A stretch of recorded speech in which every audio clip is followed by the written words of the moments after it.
We have reached a state where the whole world came to a dead end, where it's clear to the world that they have no idea where they're developing. It's clear to the world that no one has the truth in their hand, a rod in their hand to go forward with, and that one can lead humanity with, on the one hand. On the other hand, everyone's asking, what's the meaning of life? What's the purpose of life? And this is the situation. It's a good situation because finally, we're not like throughout the 2000 years of exile where no one asked about anything, but we simply lived. But it's a situation where we already wish to come out of this exile. We want to somehow build ourselves. What is exile in this respect? Exile is lack of connection with the Creator. That's exile. Yeah. So it has nothing to do with where we physically live. No, not at all.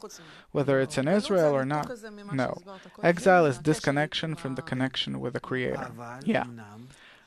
Even though that there is a connection between the attitude towards the Creator and the attitude or relation towards the corporeal land of Israel, because whoever aspires for the Creator also aspires for this place. There is also a so-called reshimot, impression from spirituality in this land. Why? Because this was the place where, no, it was a written branch. What do you mean?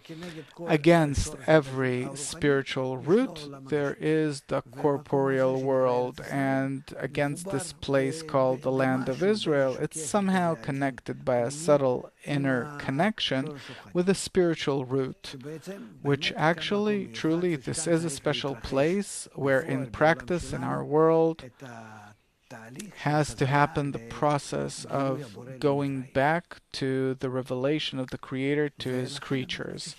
And therefore we have to realize it. So what is the temple after this whole explanation you gave? What is the temple? The temple is what we build in our relations. It's not the rocks, the stones. I heard that they're starting to collect stones in order to build some building instead of Al-Aqsa. It has nothing to do with one another. So what is the temple?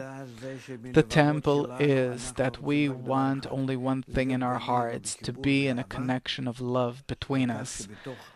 And then inside this reciprocal love between us, there we will make place for the revelation of the Creator, for Him to reveal. That's called the home of sanctity, a kli. Our desires are the kli, in which the desire to bestow, the desire to love, reciprocal desire to love is revealed in, and that's called bait, home.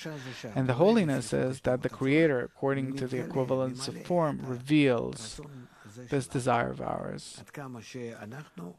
The extent to which we match, to which we are like Him. And what's special about the third temple? The third temple, what's unique about it is that we reach a connection like never before. The connection of Gemara Tikkun, the final correction, where all the Babylonians, all of Babylon, all of humanity reaches a connection together with the people of Israel, something that didn't exist during the first and second temple. No, didn't. There was only one group that disconnected from ancient Babylon under the rule of Abraham, our patriarch, and then later on through Yaakov, Yitzchak, and so on. They were led up to our times, and now we have to build a connection between us called the beginning of the third temple. But actually the building of the temple is actually as a result of all the people in the world connecting to us.